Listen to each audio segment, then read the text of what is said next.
Jackie Cation, Laurie Kilmartin. Oh my God. Jackie, oh my God. What's happening? Well, this promises to be a very exciting episode of the Jackie and Laurie show because I'm going to shout into my fucking phone as we find out if my laptop,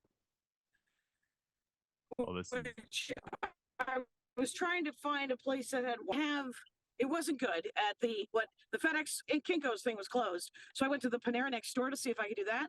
Too loud, couldn't make my Bluetooth work. And so I got in the car and I was like, I'll just go to my brother's. I'll be late, but I'll get there. And I left my laptop on top of my vehicle. Jackie, I can't. To, I guess, me getting a new laptop. I don't know what to, and right now, are you driving back to see if you can find it? Yeah, that's exciting, right? This might also be a snuff film. Live it up, you guys. Oh my God. Jackie. Yes. Oh my God. This is so awful. I'm so sorry. Right? There's nothing to be done. You might have to carry the bulk of this is I was gonna say this is how my life is going these days. But I don't know if that is necessarily true, right? Like, I don't know if, like, it feels like there's more drama. Like I'm leaving, like I lost the keys last week. Right. But that only cost you an extra cent. Is that correct? Ultimately?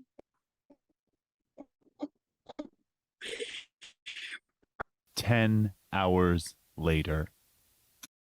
Hello, Laurie. Jackie, what's happening? What is happening? Well, I don't know. Kyle has yet to decide whether us trying to record this afternoon will go in the beginning, the end, or just go to Virginia to be clipped out.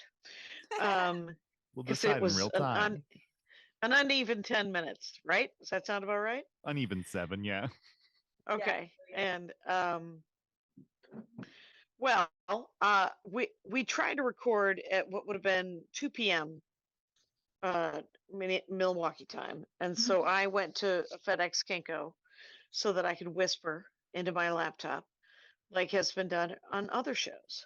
And on it was closed. Shows, by the way. And it was closed, so I went to a Panera next to it to see if they had good Wi-Fi. They did not. So I grabbed my backpack and I grabbed my laptop and I grabbed my cup of coffee and I loaded them into the rental car and I put the laptop on top of the car and then I drove away. And then I did not notice that I did not have the laptop until I got to my brother's house, he lives in the woods. He's like Winnie the Pooh. There you go. I did the Winnie the Pooh joke 3 times. 3 times I tried it while we were chitter-chatting and you guys couldn't hear me. Because when I got there, I was like, oh my God, my laptop is nowhere in this car. Oh my God. I must have left it on top of the car. So we postponed this show. Right. I turn around. I pray. I hope. I think good thoughts. I try not to freak out. I am reminded that, as Elliot Cation will say in between telling me horrible stories about dating while married, he will always say there will always be another $1,500, Jackie. Anyway, so I get in the car, I drive back to Panera. I look where I had parked. All I want at this point, because it's gone. The thing is gone. The laptop's I just want parts. I would like to see that it has been run over. But it is dissolved into the ether. Are you able to track it like through iCloud or anything like that? Well, I go to the front of Panera and I leave my telephone number and everything there, and I ask a table of people if they have seen a gray laptop, and they say, "Oh, we're so sorry." And then one of the guys goes, "I can't tell you how many $1,200 phones I've left on top of my car," and I felt better. I felt better, Laurie, to know that I wasn't alone. Right. And then, and then a different guy came up because people are helpers. Right. And he told me to call the Oak Creek, Wisconsin Police Department and give him my phone number. And what I did was I sort of did a grid and I tried to look for it. I called Andrew Solmson and I said, I have two questions for you. One, can I track my laptop? And two, can you order me a new laptop? Because I just bought it. I just bought it 3 months ago, the laptop. Brand new No. laptop. Oh, Brand new no. laptop. Oh yeah.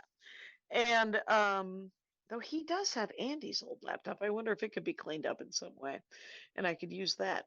Who cares?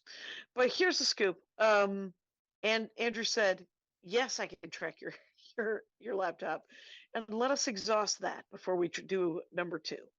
And so he finds he can track on Microsoft. He can track the last time I logged into Wi-Fi. And he said, it's right there at the Panera. That's the last time it recognized that it was alive. And he was able to change the locked screen on my laptop to my name and telephone number. Oh, okay. So if someone does open it, it'll have my name and my phone number on it. And Andrew said, are you willing to give it a reward? And I said, I'm willing to give anybody $100. I just gave my dad $100, which is proof positive. I'm willing to give anyone $100. So then I drove. I did a grid and I tried to. He said that it was at this spot right in front of Panera, and so I did the grid. I walked, and then I drove very slowly back. I tried the route like twice. Yeah. Looking for it, never found it. And then I did call the Oak Creek Police Department and I said, hi, my name is Jackie Cation. And just in case someone turns in a laptop, I'd like to leave my phone number and my name. And the woman goes, okay, what's your last name? And I tell her. And then she goes, is your first name Jacqueline? And I said, yes. And she said, what's your middle name? And I tell her, what's your birthday? And I tell her, and she goes, is this your phone number? And I was like, well, that's a spooky real ID kind of moment. I wasn't psyched for that to occur. Wait, they had your info. She wasn't a comedy fan. She had your information already stored. Yeah, because of my real ID, pretty sure. Because now real ID is a national ID thing. So, yep. So it's real ID. It's not your clear thing. No, it's just a regular driver's license that you need to fly now. Well, yeah, you have until May, and then you'll have to use your. Or you can use your passport. Passport. Yeah. Well, wow, Jackie. Yep. This is 2 terrible rental car related stories. I feel like you probably left it on top of your regular car at home. Well, if I would have been home, I would have been in the room of requirement, using my laptop there. Right. But I was like, this blows, but I can't fix it. So, whatever. So frustrating. And then you had a show tonight, so it's 12:07 a.m. here. It's what time is it there? I didn't have a show. 10:07. We could have done this earlier. Well, I was out. I have friends that are not comedians. This is new. You and do not. Yes. Really? Yes. And so look how much you've grown in the last 6 years. This is amazing. It's pretty huge. So we were just having drinks and chatting. But amazing. Yeah. So no, I couldn't. I got home around 9:40. No, I have like hardly any shows. I feel like everyone in the in show business conspired. They got together on a conference call to talk about me and say no more, and that's it. No more. No more. As I told them this weekend at the Laughing Tap, I feel like Laurie filled this room better than I did, and I did not get a nay on that. What I got was Matt saying, "Oh, are you guys competitive like that?" And I said, Laurie has created a bit of a monster. Yes, I am. Well, you'll be happy to know. So last weekend was Memorial Day weekend, and I had two crowds in a row that were like, "Oh, these guys are not good." And during the first set, I was like, "Oh, is it me? What's wrong with me?" And then the second one, I was at the Long Beach Laugh Factory, and I was like, "Oh, it's Memorial Day weekend. Okay, so we have a lot of non-comedy fans out to see comedy." And so I should have gently lowered them into some easy jokes. I didn't, right? Right. But so I had like not a good set where I was like, I'm gonna be professional and continue telling jokes until I get the light. Sure. And I made a few comments, but I tried not to make too many because that's a spiral, right? Especially when they're Right. not comedy fans, they don't even know what you're talking about, right? They might be enjoying it. And I was assured by the back of the room, the comics, they were like, it went way better than you thought it did. That's But good. everyone knew how I thought it went. And as I get on stage, Danny Jollies is next, and he's walking towards me and he's smiling like an evil smile. He goes, "It was a pleasure watching you struggle." I think, yeah, I don't know if you told that story on the show or just to be No, off. I told you Because off. that's insane. That It is just like hilarious. Yeah. A classic, though. A classic. I love it. Other He didn't comics. do the old, "Oh man, it was great. It was better than you thought it was." He was like, I watched you struggle and I enjoyed it. And it's like, yeah, thank you for being honest. We all Right. love I that. mean, there's a couple of things that comics say. One of them is, that was hilarious, and it's implied that you enjoyed watching them struggle. I'm glad he could articulate it. The other thing is when you completely murder and you get off stage and someone says, "Better look next time." Yeah. And that's also a nice compliment. Yeah, So sure. you'll get them next time, kiddo. Yeah. Yeah, it was, and then I stuck around for a little bit so the other comics were like going, I needed to hear from the other comics, and they were like, "It was fine, don't worry about it, it was fine." And then I heard Danny get a big laugh, and I'm like, "Fuck this place, I'm out of here." I don't need to have this shoved down down my face. Come on. So I left. Well, for your sake, I hope he pandered. I do too. I'm gonna tell myself he did. Oh, he did.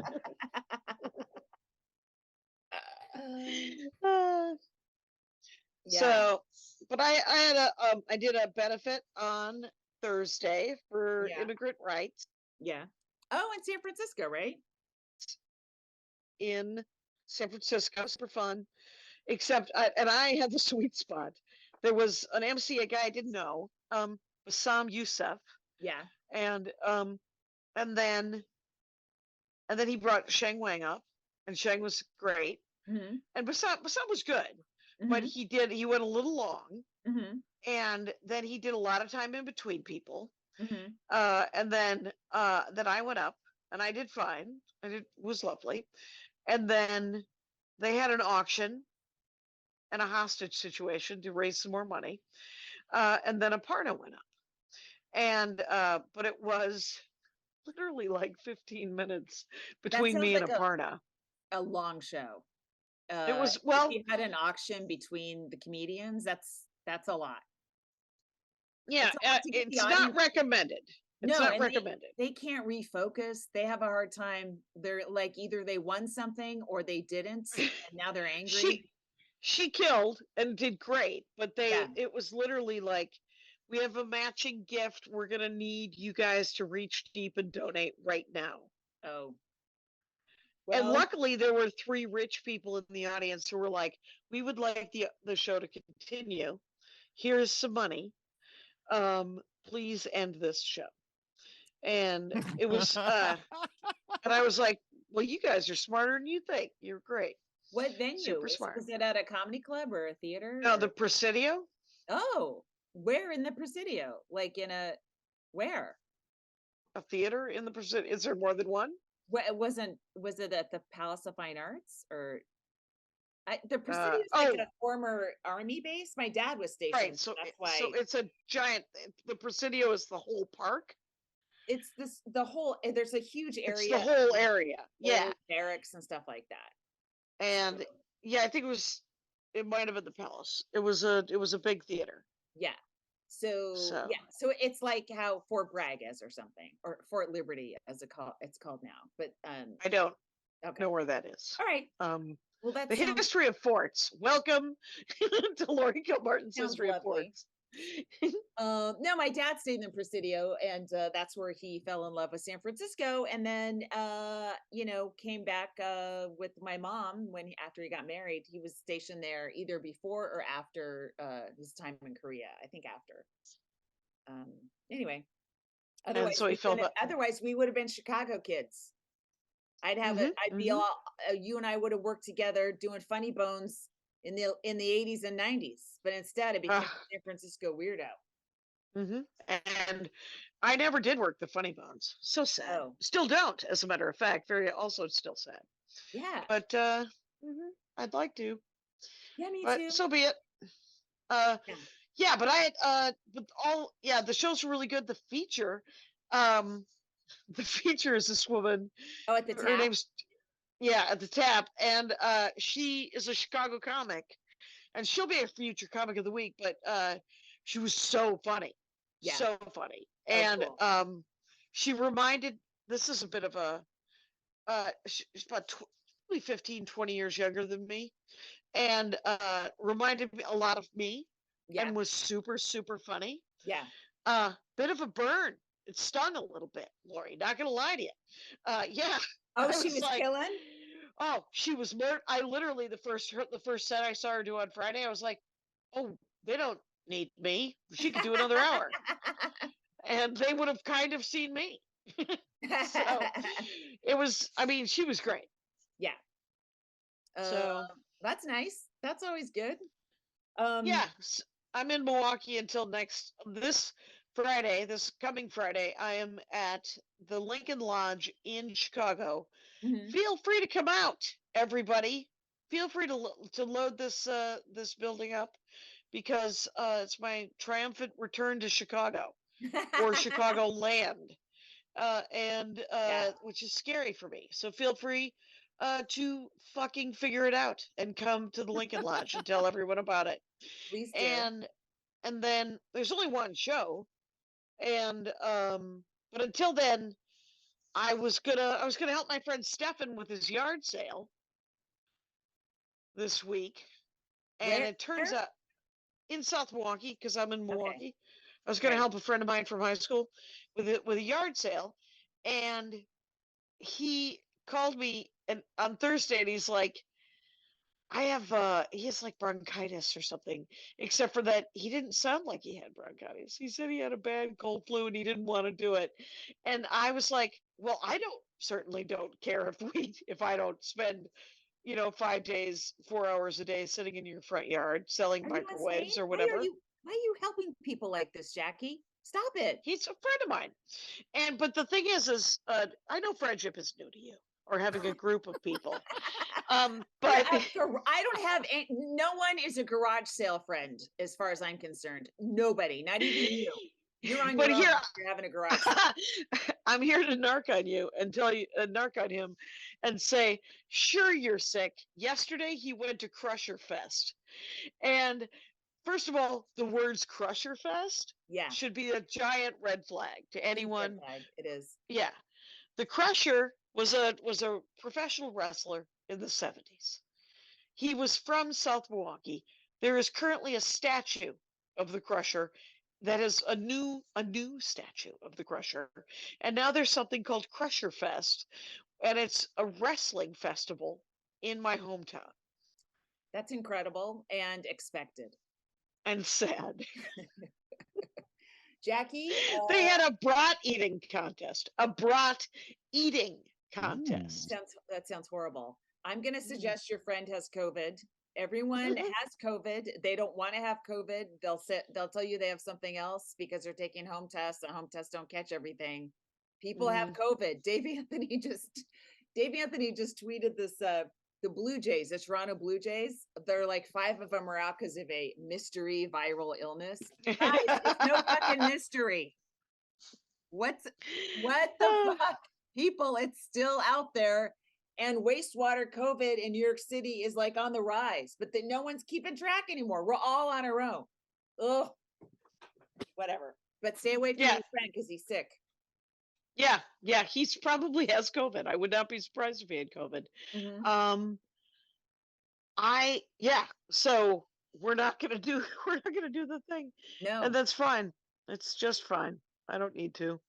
And a couple of guys that I really liked in high school, never kept in touch with, came to my show, and they were literally a couple of the guys that I really and I'm gonna have lunch with or dinner with one of them on Tuesday, and the other guy's sister, because one of the guys lives in Madison, but she still lives in Milwaukee. So in other words, I have social stuff happening this week instead of a garage sale 4 or 5 hours a day.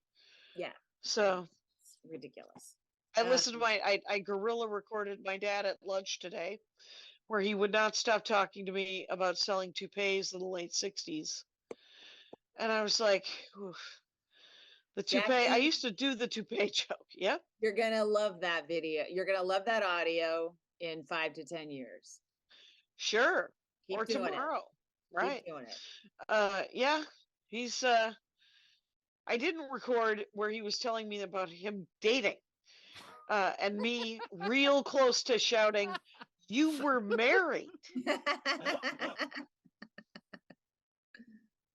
Oh. And but he has no regrets. Why would he? Why would at that point? Yeah, you can't. Your dad is 85? 6, just turned 86. 86. That's amazing. He's our only parent of the you and me, of our 5 parents. He's the only one left. Oh no, he's been married a lot, so there's a lot of parents out there. And then Andy's mom. And I'm just saying you and me. If you and I were you and me. sisters, my Right, parents are which dead. we are. Yes, we've lost a couple, right? But we still got mhm. Elliot, so thank God we're still someone's daughter. Ugh. Well, last week I picketed 2 days in a row, and I was almost crawling home because my knee hurt so much. Oh my gosh. Ridiculous. Like just walking, it's because it's concrete. I'm pretty sure because it's concrete.